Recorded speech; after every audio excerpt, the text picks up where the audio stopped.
All right. So not seeing any more people in the waiting room, I'll keep an eye. Why don't we go ahead and get started? I am Joanne DiMaggio May with the Illinois Small Business Development Center here at SIU Edwardsville.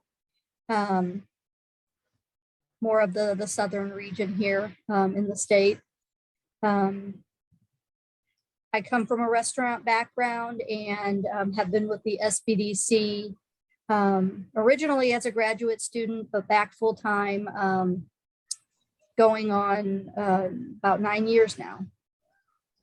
So just love being part of our professional development every year and helping small businesses. I'll give everyone a quick moment to introduce themselves that are part of the panel, and then we'll dive into the questions that I've curated for today. Let's go ahead and start with the SBDCs. So we have Sylvia, please introduce yourself. Hi, I'm Sylvia Bonilla. I have been with the network for about 13 years, long time, and I have loved every day of it. I'm the director of the Small Business Development Center at the Illinois Hispanic Chamber of Commerce, and we assist hundreds of business owners throughout the state, mostly business owners in the city, with everything on how to start a business, how to grow a business, how to make connections, and much, much more. I'm happy to be here and to learn from each one of you as well. Thank you. Excellent. And I just realized Edward from Rockford hasn't joined us yet, but we will see if he's hopping on shortly. So go ahead, Adrienne. Hi, everyone. I'm Adrienne McFarland. I'm the director of the Small Business Development Center at the Chicagoland Chamber of Commerce. I've been with the network for almost 2 years now. I got started at the beginning of the pandemic, assisting businesses with their digital skills, which I'm happy to continue in my new role. I've been there in this role as director for about a month now. So I'm excited and I look forward to meeting everyone and sharing as many resources as possible. Thank you so much.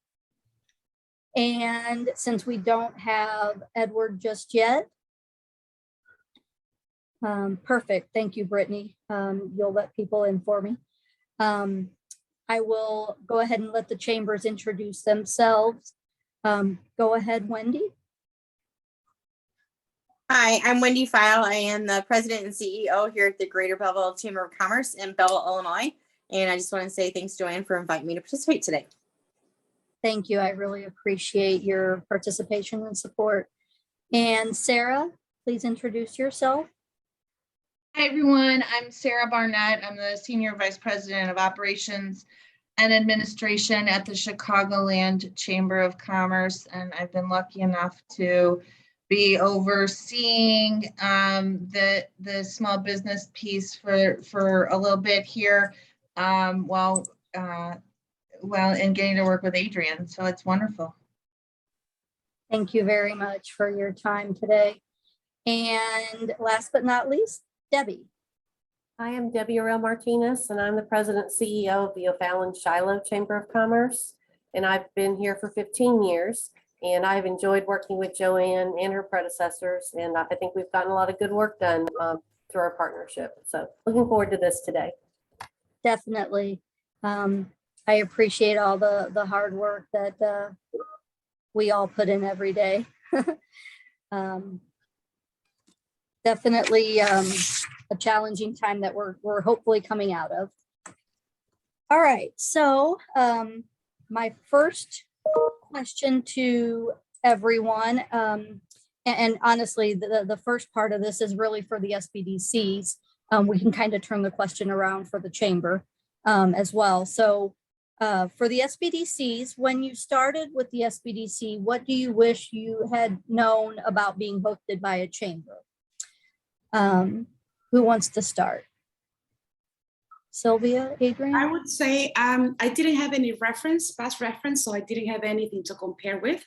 But I wish I would have known the many components that are involved when working at a Chamber of Commerce, which is good. It has its challenges, and also it's exciting as well. So I just wish I would have known the many components. But in a way, I hit the floor running, and I did the best I could, and I'm still here after over a decade. So just to summarize it, I wish I didn't know the many things that are involved. Again. Yeah, Debbie and Wendy can certainly attest to this, a lot of long hours. You guys do a lot of early and late events and sometimes weekend events. And, you know, you guys all as chambers work with, you know, the city and local municipality that you're part of. So definitely it's not as structured as far as hours go. So definitely I get that. So I guess, Adrian, would you like to add anything to that? Yeah, absolutely. I want to say that I'm fairly new. And so one of the things that I'm glad that I did know before taking the role as director at the Small Business Development Center, I had the opportunity already to kind of work on the chamber side. So I knew how both of us could collaborate. And I don't know if a lot of people understand that, but seeing exactly how the chamber operated and what resources that were already available for small businesses is something that I'm glad that I knew before I took on the role. Thank you for that. Yeah, definitely a lot of great collaborative efforts can come from that partnership. Wendy, Debbie, would you like to add anything on the other side? What would you have, you know, what would you have liked to have known about SBDCs, you know, as you guys started with the chambers? I think for myself, it would have just been the full capabilities that you guys have. Like, it's a hidden gem in our community. Joanne does a great job, but I don't think it was very well explained, especially to me. When I started, that was 14 years ago. Just what all it is you do. And of course, we don't house you in our office, and neither does Debbie. So, you know, getting us together to make that connection was kind of a little, I'm going to call it a mythical unicorn, because we had no idea what you really did when you guys do a ton of stuff and help out a lot of our members. Yeah, definitely. It's a hidden gem, even with all the marketing and promotion that we try to do. And we appreciate, you know, all of the eyes and ears that you guys put, you know, in for us and share our information, because, you know, it takes a village. Debbie, would you like to add anything else? I do kind of agree with Wendy on that. I think originally my figuring out what you did was just because something came up. And oftentimes I would think, gosh, wouldn't it be great if there was a place that did this, that, and the other. And then after, you know, a few times working with the SBDC, then I kind of figured out what it is they've done.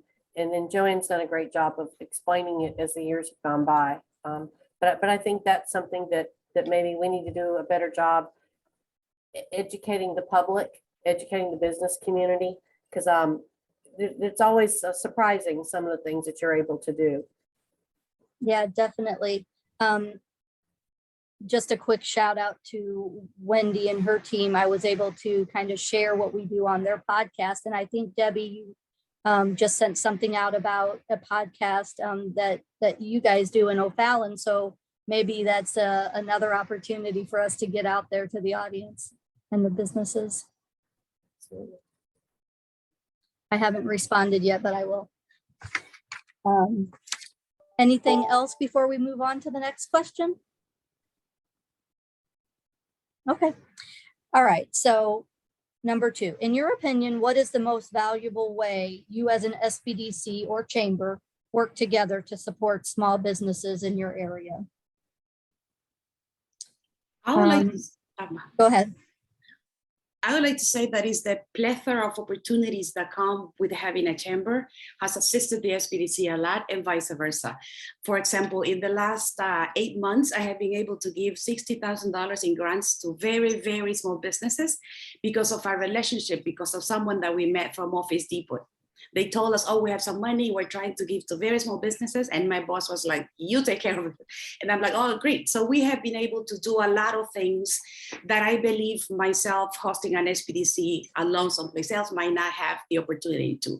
But it's a win-win situation because I know that the chamber leverages a lot the work that I do, that my center does. So I would say one of the best things is the opportunities that come, together both ways. Debbie, would you like to add to that as a chamber? Sure.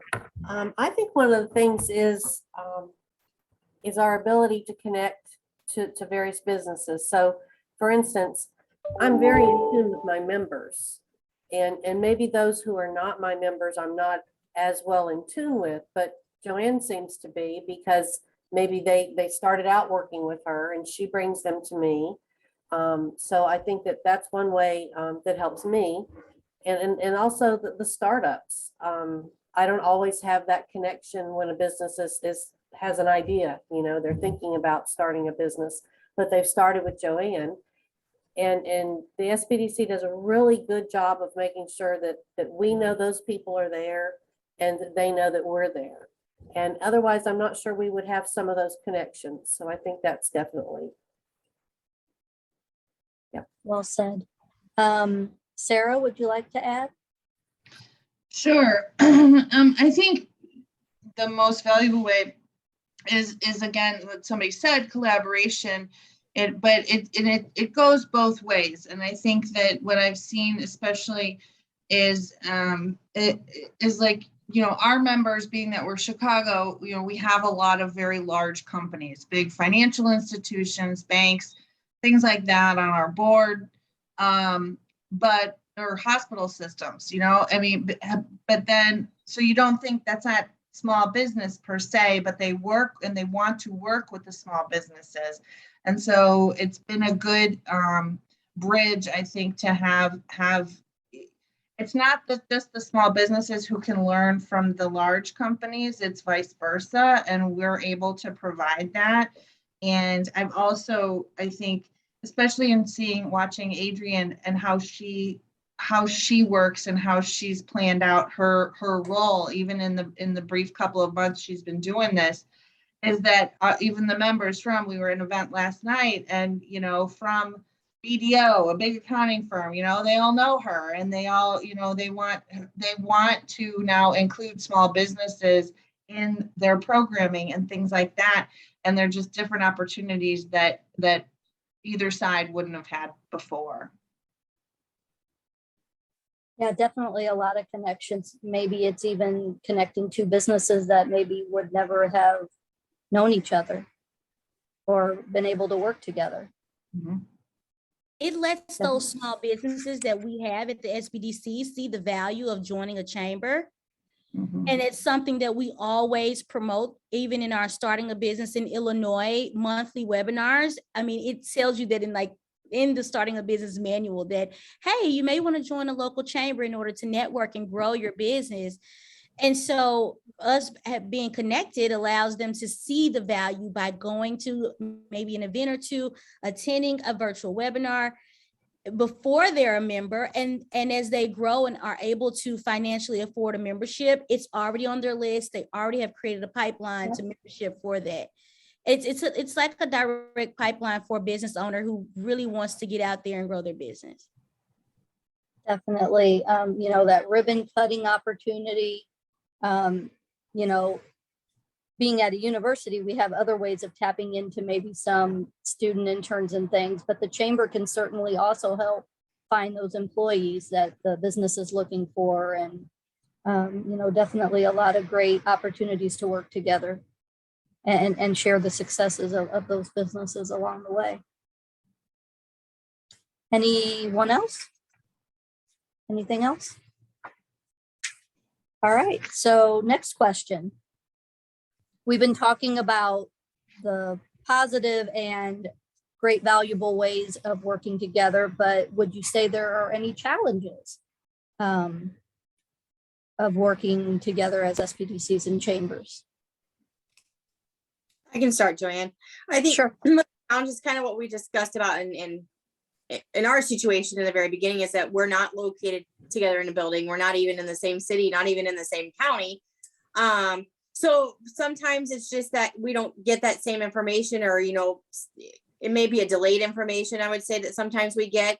Not that you're right next door and I can go knock on your door and say, hey, Joanne, I have this coming in. But I think sometimes it's just the awareness. You may not always be aware of what we have to offer, and we may not always be aware of what you have to offer or the current programming that's going on. And sometimes that could be a challenge. I know that, Joanne and I stay in contact pretty closely. In fact, I've sent a couple people our check to make sure they've been dealing with her lately. But I think just sometimes that connectivity is not as connected as we want it to be. So. Sure. I would say in my case, one of the challenges that we have, it's kind of like the exciting part is because we do a lot of things. We do a lot of events. We're constantly on the move. So that means sometimes working from 7 a.m. to going to events until 10 p.m. working on Saturday. So it is a challenge sometimes because and sometimes we feel like the grass is always greener on the other side, right? Sometimes I'm like, if I was at a university, maybe I didn't have to work evenings and weekends, but maybe that is not the case. So for me, at least, and for every center that we have at the chamber, I think the challenge is like, sometimes we do have too much going on. But we love what we do, so that's why we're here. And at the end of the day, we're here to help. So I can definitely attest to that and say that, even at a university, I still try to attend chamber events in the evening, or, work to help a client later in the day, or even a little bit on the weekends. So it might not be as structured of a schedule. I may have some flexibility and may not work a full Saturday or anything, but I definitely have some of those same hours. Anyone else? I was going to say, Go I ahead. think it's as basic as some of the bureaucratic things from the state and the differences between the state and the way the chamber operates.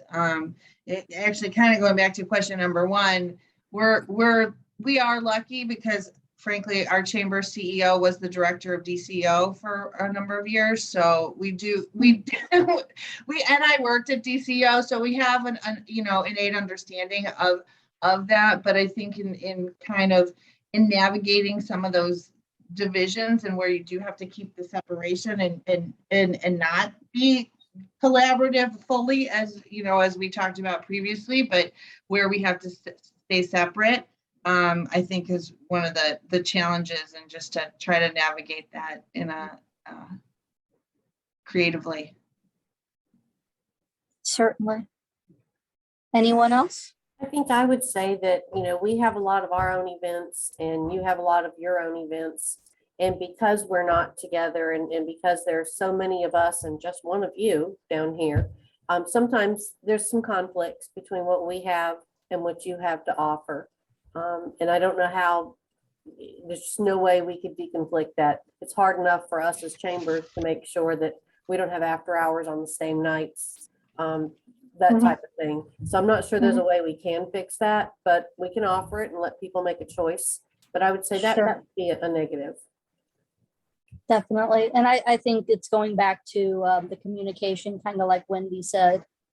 Maybe we do a better job of communicating our calendar ahead of time, and we can all discuss, those events and things a little more. All right, so moving right along to the next question, number 4. What would you say is the biggest benefit to your SBDC being hosted by a Chamber of Commerce? I think someone mentioned it, but it's the resources is the biggest benefit. Well, it's a couple of things actually. It's one is the resources. We kind of get things, and I don't know how it is for everyone else, but because everyone has a great background, like Sarah spent time at DCO, we have the opportunity to, and a lot of the members are now reaching back for healthcare information, for technology resources.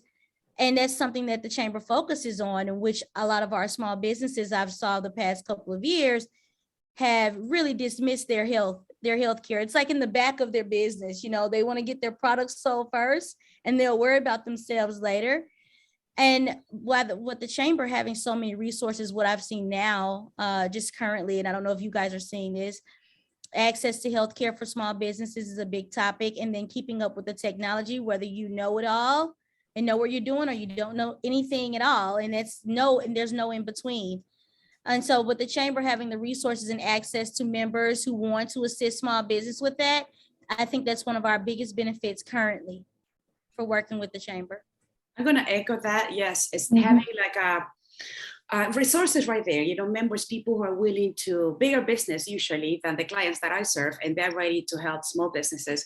So if I want to do a workshop on marketing, or even last year, I did 2 webinars on mental health, because it's not something that we do, but it's no secret that the pandemic has messed a lot of us, with things. So I'm like, I think it's important for business owners to receive mental health training. So through one of our members, we were able to provide that training 2 times, and obviously at no cost. So one of the good things is that if I need someone, I don't have to wander off. I have plenty of members that are willing to help. And obviously we help them as well. I help them as well. That's a great point. Debbie, Wendy? Sarah, anything else? Okay. Yeah, I definitely can echo that. I love the fact that, there's a lot of chamber members that we can tap into as far as, marketing, accounting, maybe even an attorney. So, bringing in those professionals to help with our workshops and webinars. The next question is, for the SBDCs that are not hosted by a chamber, how would you recommend that they reach out and connect? So we can talk from the perspective of how would the chambers like the SBDCs to reach out, and then, how are the current SBDCs that are hosted by chambers, how would they recommend that facilitation? Let's start with the 2 that are hosted by chambers. Sylvia or Adrian? I don't think I fully got the question. So if So for the colleges, so for the SBDCs that are not hosted by a chamber, how would you suggest that they reach out to the chambers? or to any chamber, not to us. I think they could mention other SBDC success. They could mention like Chicagoland, IECC, and many others, a few others that are hosted at chambers of commerce, and tell them about the success that they're having there, and to see if they want to collaborate. But I want to recommend anybody who's not in a chamber of commerce, if they want to have a branch, let's say an SBDC branch at a chamber of commerce, just to know that it will require usually more work. Could be good and it could be bad at the same time, but I would say just reach out and speak about the success that that other SBDCs have obtained because of being at a chamber of commerce. Okay. Adrian? I would say just before you actually get started in reaching out to any chamber, I would make sure that whatever your goal is for your SBDC, that it aligns with the chamber that you want to collaborate with. Just because we could receive so much information, from procurement opportunities to starting your business to scaling your business, all different resources and programs. And I think if you can provide a client with something particular to guide them through their journey, where they know that they can reach out to you for their specific option, if you collaborate with the chamber that can assist you with that, you're going to be successful. And so I would definitely take some time to research and think about what your SBDC is about, what you can really help someone with. Because as you know, if we don't know ourselves, we always lean on our counterparts for other things. If I'm not great at it, I can lean on the Hispanic Chamber of Commerce SBDC, or someone that can provide them with a more customized service. So I would definitely think about, before reaching out to a chamber, what's your specialty? What can you really offer your client, and go from there. Excellent. And I would say also, like, to build on that, and I think it's a great point, Adrian, but also just with the partnership, coming to it in a way, and I don't know, Joanne, if your question was more like if it was an SBDC approaching them for a formal partnership, like a hosting situation like we have, or just a partner in general. I think initially it was kind of, more just general, but I think it can kind of go either way. We can discuss both options. We got plenty of time. If it was in the hosting, I would say, in addition to what Adrian said, like also, think about how you can, the SBDC would complement the chamber and in expanding their portfolio. I mean, a lot of us have limited bandwidth. And so, adding another program can seem daunting. And so, you kind of got to sell yourself and sell your SBDC and as a benefit to that chamber, which it is, but sometimes adding more work to people seems daunting. So. Right. Make it easy for them. Right.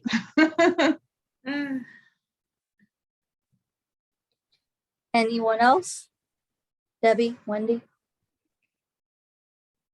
I think Debbie and I can talk about, not hosting the SBDC here in the chamber, but I would say our use situation is kind of unique because Joanne's done a great job of reaching out to all the chambers in the area. But, and I'm going to talk to this perspective of if there's ever a change in direction of the chamber directors that don't know about you, you could use one of the other chambers that you deal with as a local champion to champion your way into that new chamber or the new director to get them to understand what it is you guys do. And sometimes those soft connections are better than knocking on a door. And like I said, not knowing what you do or what you can offer. Because I mean, chambers can be protective of their members too. Like they just don't want to throw that information out there, and not knowing the relationship that you have or what you can offer sometimes is the biggest hurdle to get over as far as a chamber working with an outside organization, because we do protect our members and what we do, but we also want to offer them the best benefit that we have.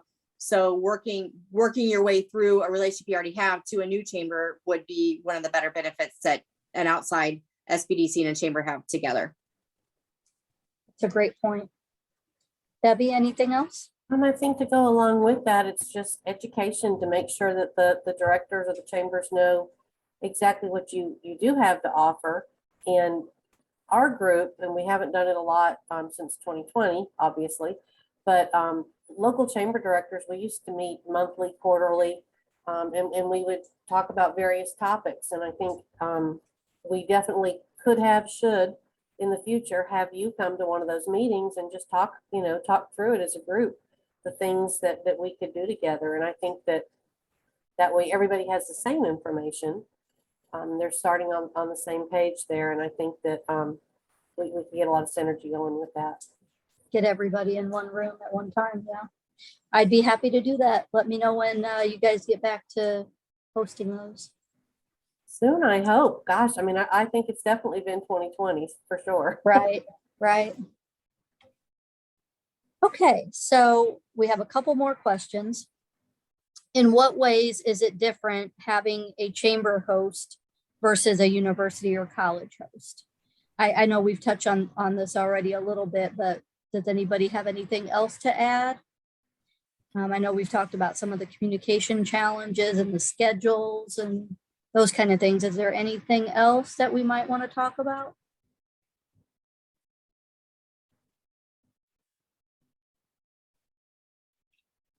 No? I guess one thing that I would see as kind of a difference would be the fact that we can tap into university resources like the engineering department if we were helping a client with a prototype.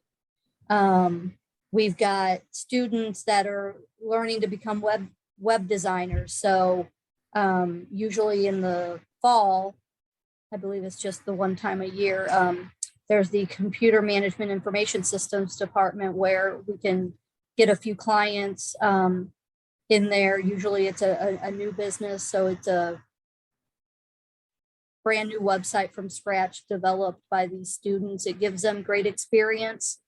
It may not be 100% complete because they only have so much time to work on it, but it's a nice foundation of for their website.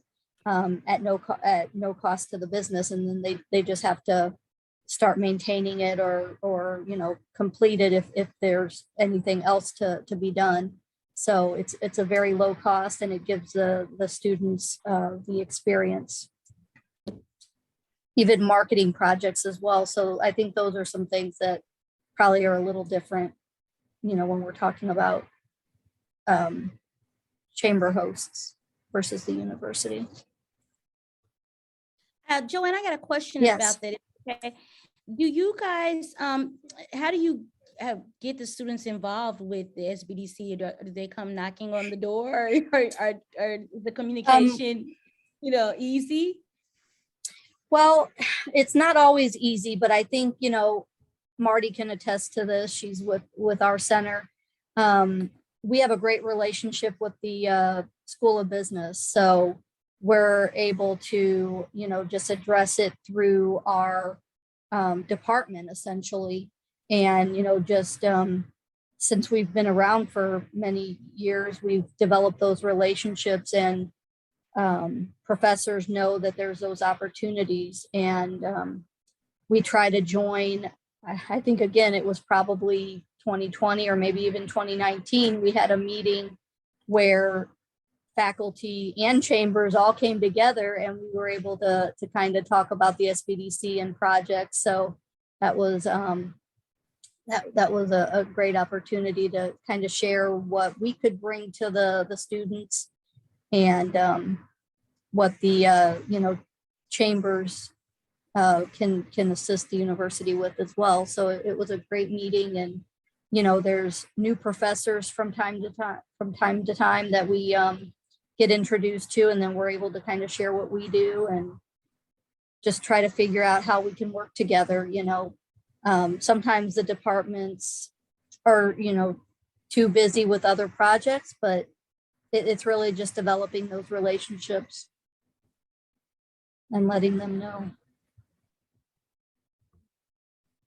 I figured it was probably work study or something, that they have the opportunity to work in the office, maybe, Well, we make do it have fun. graduate assistants, but mostly what we're referring to here is, a class project. So maybe they're in a marketing class and they can use a live subject, a small business, to do some marketing research or something for them. Maybe it's a feasibility study.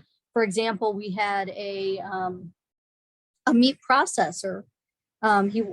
He's still in the process of opening his meat processing plant, but we were able to do a study, and the students contacted farmers who would bring their beef and stuff to him, but also reaching out to the community that would maybe even just purchase the meat directly as well. So it was a great opportunity for the students.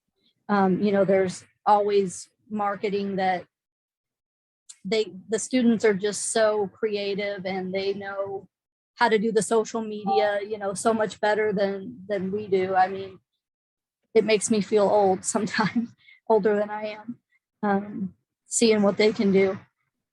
But, and even with Marty, she teaches me things every day, and she's my tech guru. And I am old. So anyway. So I guess an old dog can learn new tricks, right? Yeah. I can learn new tricks.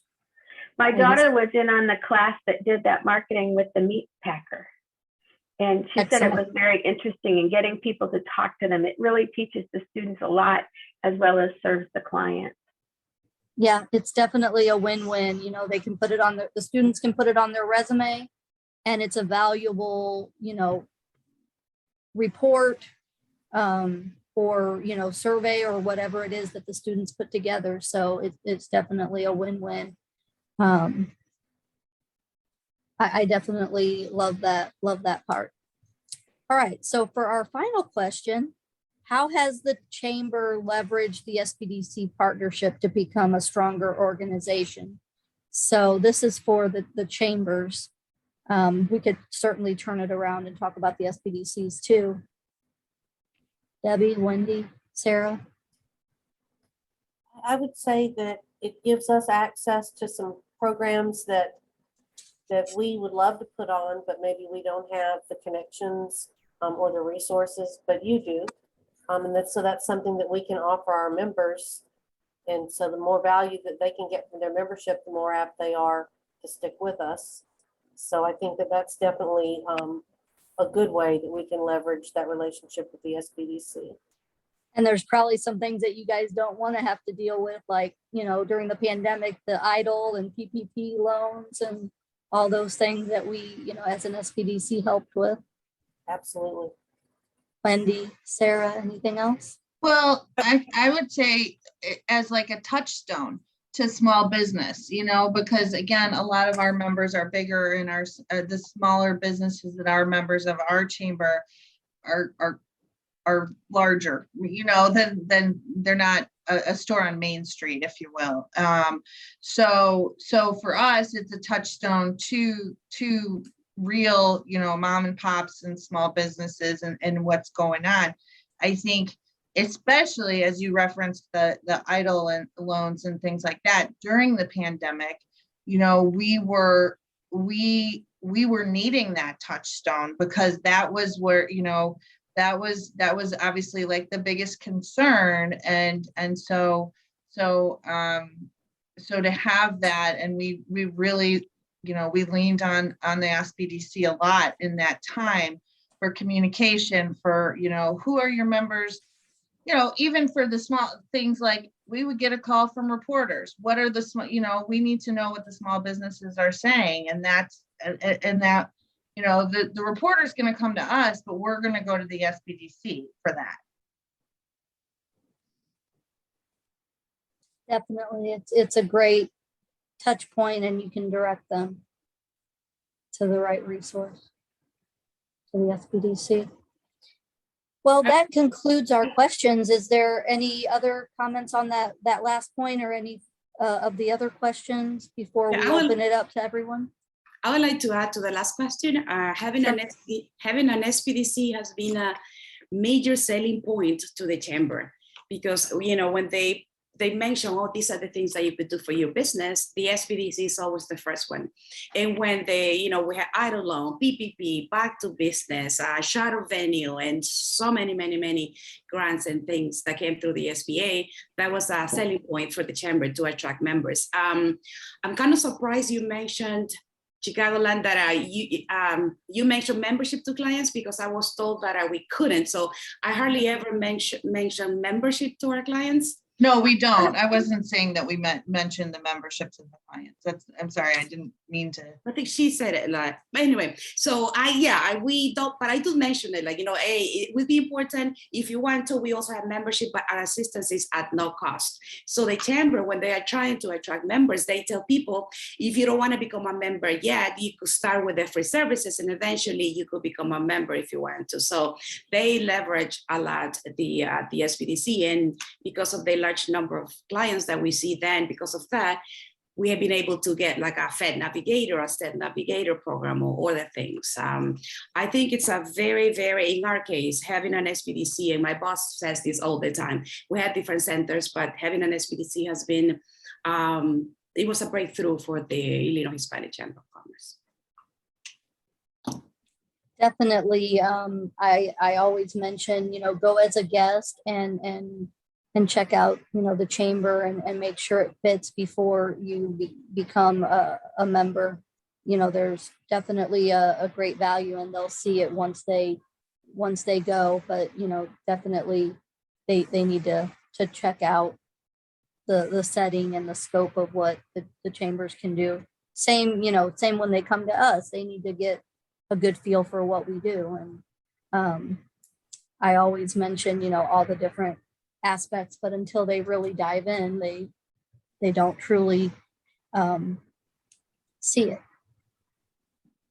So there is one question in the chat, but is there anything else before we get to that question? Does anyone else on the panel want to add anything else? Okay. I can't see the question, sorry. Okay, I'm going to read the question. So Kevin wanted to know, what suggestions would you have for shared events between chambers and SBDCs, even if there wasn't a hosting relationship? Do you have any specific suggestions for shared events that could be done between the two organizations? I would say networking events and workshops. Workshops would be for me, that would be the best recommendation, because it benefits SBDC clients as well as chamber members. Doing a networking event as well. Mm-hmm. Anyone else? I think for us, Wendy? Joanne, is that, we let SBDC host in our office sometimes. And so sometimes that's just the best exposure. Especially since Joanne doesn't have an office here. And I mean, you got the office in East St. Louis, but not like here in Bevel or Fallon. And sometimes just that exposure is what you need and what we need to know that relationship is joint. And then like Joanne said, if she can call us and say, hey, I got a business I'm working with, do they mind if they come to your event? And we're like, absolutely no, not a problem. Let us know. We'll make sure that they feel welcomed and introduce them and, let them know what we do and how we work together. Exactly. Sarah, Debbie? I would say one thing Joanne does is follow through. So maybe she's worked with someone 6 months ago, and then we finally get to do a ribbon cutting, or that member finally gets to speak at one of our breakfast events, and Joanne comes and supports them. She's always at the ribbon cuttings for the people that she had started with. And that's a good way for people to recognize her. And then often we'll let Joanne say a few words at the ribbon cutting. But also at the breakfast, we can definitely have Joanne speak at our various events. You could come to the after hours and we could introduce you to a few people, but I'm not quite sure that those are going to be the people that you can help so much, because a lot of them are pretty well established.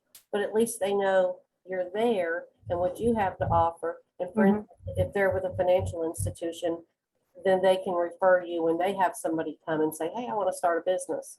That type of Exactly.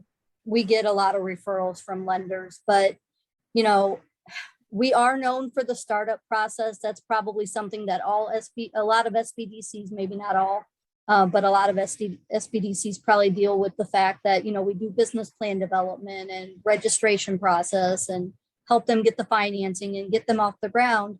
But what businesses don't always realize, and what, I've been trying to do more of myself, is really letting an established business know that we can still assist them. Maybe they're trying to hire. Maybe they're trying to get into government contracting and we can get them with the PTAC. Maybe they are looking for a bigger facility, or maybe they're not brick and mortar, they're home base, and now they're ready for a brick and mortar. Whatever it is, there's a lot of, maybe they haven't looked at their website in a couple of years. I just was dealing with a business yesterday who he bought a business 6 months ago from someone else. And the website is so outdated and not where it needs to be. And almost, pretty much they're going to start over and create a new website and, modernize it. So there's definitely a lot that we can do for the established business as well, even though we are known for that startup process. And I think a chamber is a great way to, kind of bring those connections together as well. What kind of ideas would you have for a networking event that we could partner on together as SBDCs and chambers? Sarah? One of the things that we do, and it kind of comes from the previous question, but leads into the networking events, is we have an event called the Exchange every year, which is essentially like a trade show. And we feature businesses of all sizes, but and like this, there's networking components, but there's also the trade show component, and then there's some programming. Like we had Meta, Facebook, give a keynote panel on how to market your small business, and it was really, the content was geared at the small businesses. And Adrian can chime in here because you were kind of keyed into that, but I want to talk about that, like Joe, piggyback on what both of you are saying. it is an opportunity to help a lot of established businesses. We don't have to necessarily think that the businesses that are just getting started are the only ones out there. We have businesses, if you're a great advisor and you're really seeing them through their entire journey, we want to help them lead to multiple opportunities into success, into ribbon cuttings and growing to where they can be more active with the chamber. So when Meta came in to our exchange and did this huge presentation that was actually geared at small businesses, because we all know, I'm not even going to go into the technology portion of it, but that resource that the chamber is able to offer is now going to be a special program for us at the SBDC. So we can help smaller businesses that are just getting started, or more established businesses that are using Meta, they're using it, they're running ads, but they may need more assistance with fine tuning them or figuring out what their niche is with using the platform. So I don't know if that was the question originally, but Sarah, you sparked something with the Meta in my head, and I was like, oh yeah, that's a great point, but definitely it works both ways. Yeah, I don't think it's really a networking event. We're just talking more about, workshops that we can collaborate and offer together.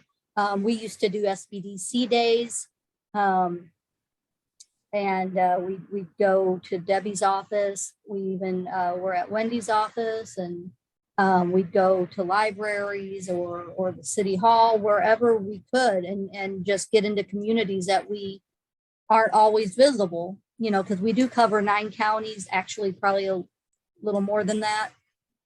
So it's hard to be everywhere at one time. With technology, we are able to, bring people in on a webinar from, further away that we may not be able to bring in person, but, going there to their hometown is a lot more welcoming and interesting to them. And also for the events, the workshops that you're mentioning, like for an SBDC and a Chamber of Commerce, something kind of easy to do is like a workshop to get the food. If you contact pretty much any bank, if you tell them I need food for like 20 people, can you sponsor it?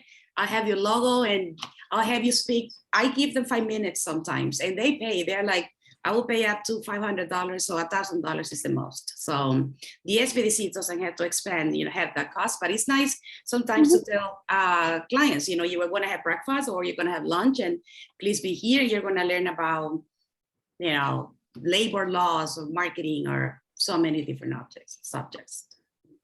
Definitely, that's a great point, because it can be exposure, for the bank as well.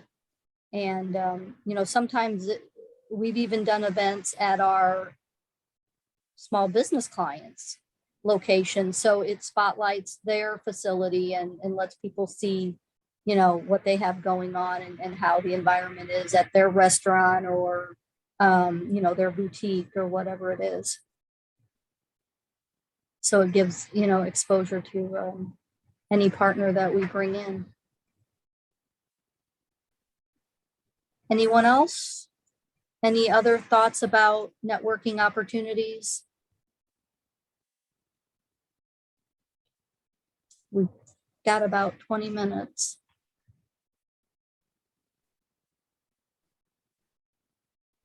I think we'll end early, but we can certainly talk a little more. If anyone has anything else, any other questions from the audience?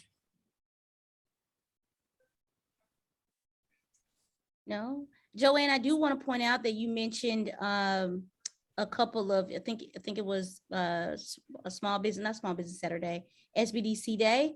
I think small business Saturday, mom and pop shop day, all of those days would probably be great opportunities to collaborate with your chamber. Definitely. Something that Debbie and Wendy have joined us on is a passport. I guess that was probably a couple of years ago. We did a passport for St. Clair County, and some chamber members were, I think we had probably about 12 or 15 chamber members listed on the passport for patrons to go visit and support. And then each of those businesses gave a a little gift card or trinket. So it was a nice little boost. And we even had some videos go out through social media before Small Business Saturday. So yeah, definitely a lot of great collaborative efforts can happen. Any other questions or comments?